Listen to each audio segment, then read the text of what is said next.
all of these things with teenagers and your path in that within motherhood and how that kinda wraps in even with everything that you're doing. I'd love to, hear a little bit about that. Oh gosh, having teenagers is wild. I am not gonna lie.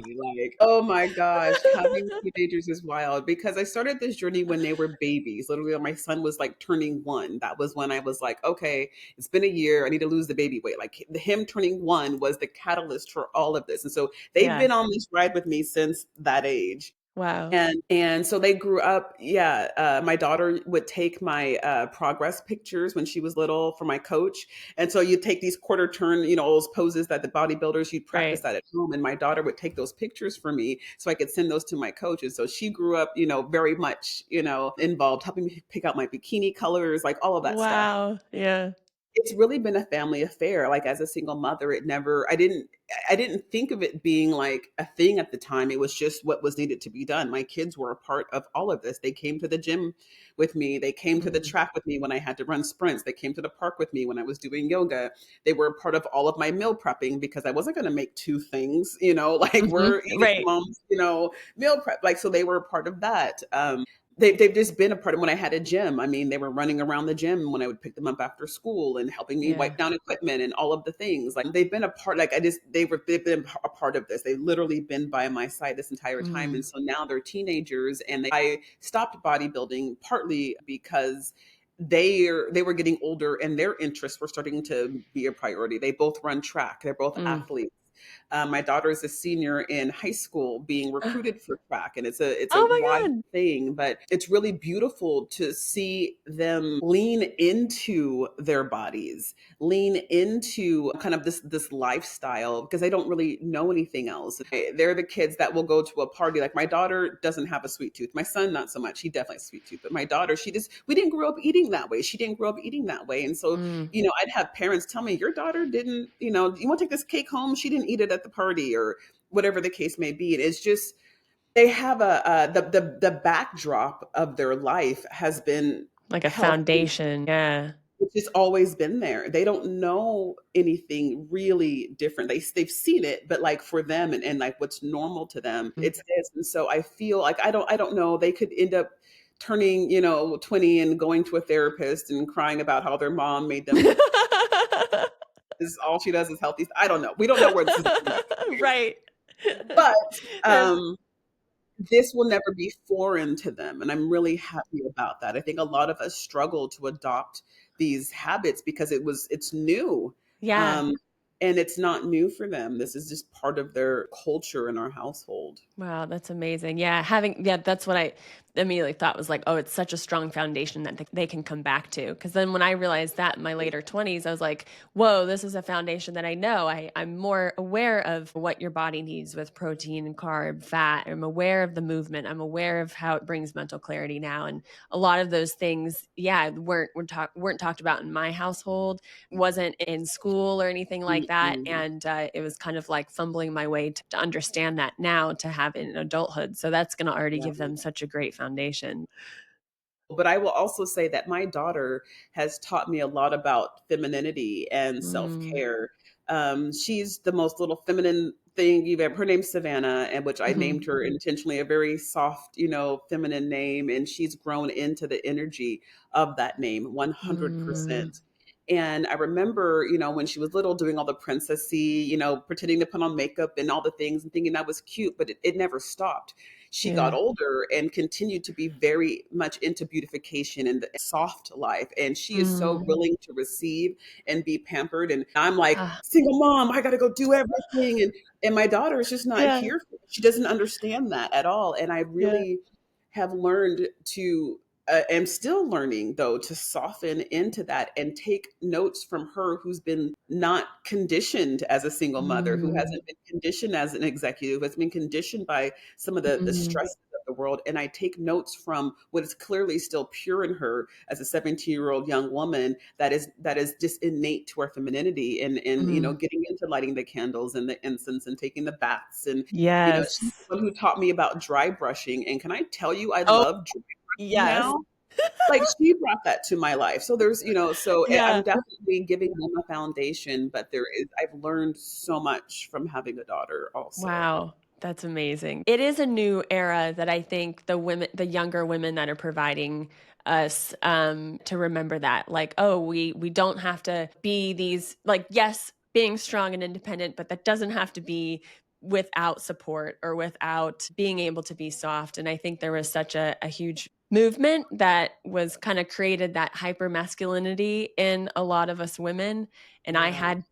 I had really fought that, and I embraced that for all of my 20s and was like, Yeah. I don't need anybody. And then that just perpetuated my own issues of trauma and not knowing how to have partnership and things like that and have it be balanced. So I think that kind of incorporating like our own inner, embracing our own inner masculine and feminine, and what you're more repelled to is probably where you need to have more work done. And being able to go in and soften, I think, is, it's like the concept of, in the harsh world, it's actually stronger to have the open, keep your heart open and keep yourself soft. And I have just been, leaning into this, last couple of years of like, whoa, yeah, I do want partnership. I don't want it to look like how I've seen it, but I can have it look something is different. I can open my heart. I can live from a space of my heart, and that's not weak. My emotions aren't weak, and Yeah. all of those things I had to unlearn and relearn about myself. And so now I'm, cry all the time. I'm emotional.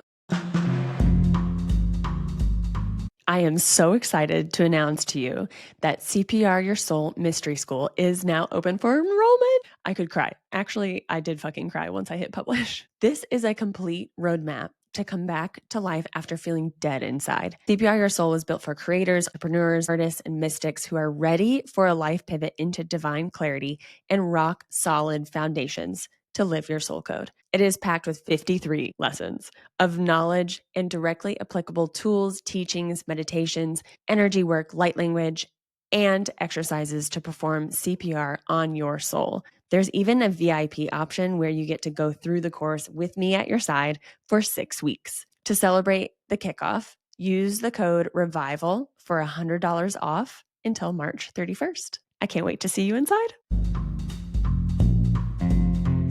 I'm 1 year into being a newlywed myself after a similar sort of like, I can do this, kind of like Yeah. one of those moments of like that. I did the whole, yeah, hyper masculine, Uh-huh. let me dominate and do everything. And Right. unfortunately I did it well. And so I thought I was winning, right? But Right, exhausted. right, right.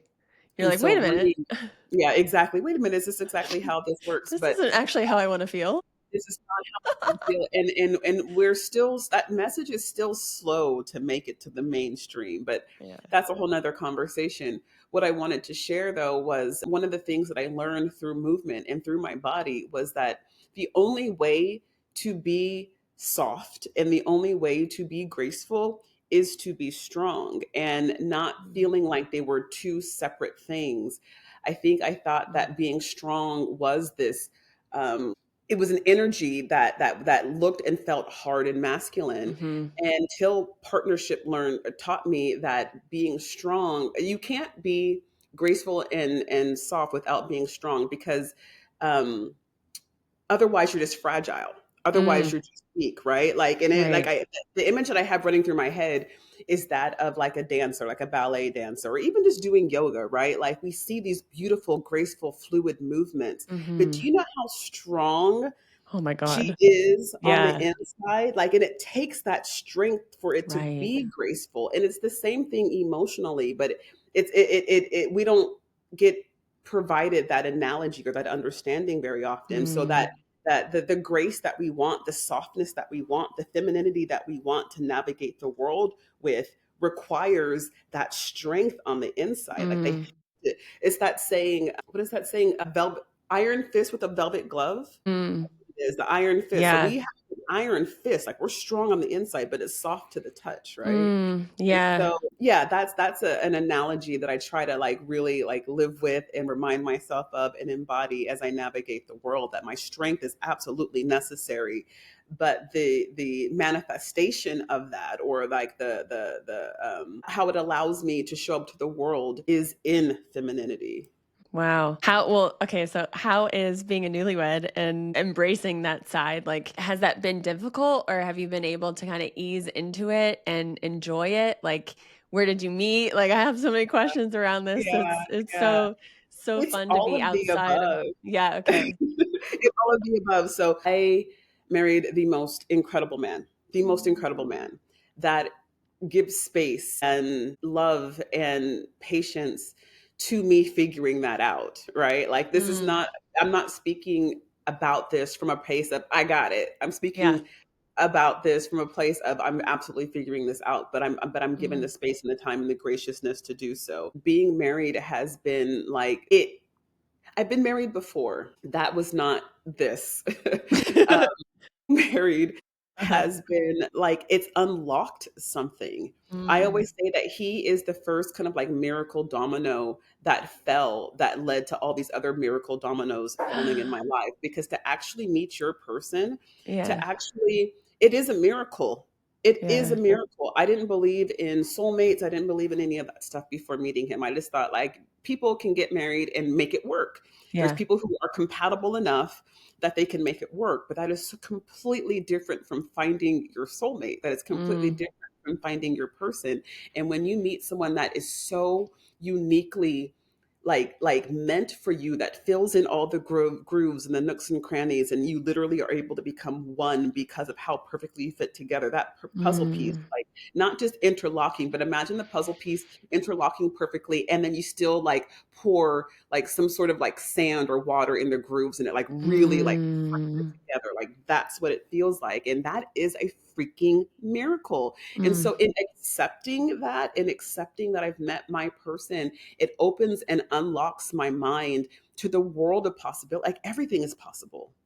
Anything whoa. is possible. Are you Yeah. kidding me? This miracle just walked into my life at 40 something years old as a single mom of two. And that happened, then Mm, everything is possible. When I tell you that other miracles have absolutely fallen or arrived to me like on a silver platter because of him I'm not joking like it literally is it's a miracle and the other thing that I'm really beginning to appreciate is that love we all talk about this but love is an action word right like it's a verb it's a thing that you do and when you actually perform love make love exchange love mm, that's a frequency and mm, again what do you think you magnetize and attract into your life when you're living in mm, the frequency of love, when you are pouring into somebody else and they're mhm. pouring into you on a constant basis. It is an energy.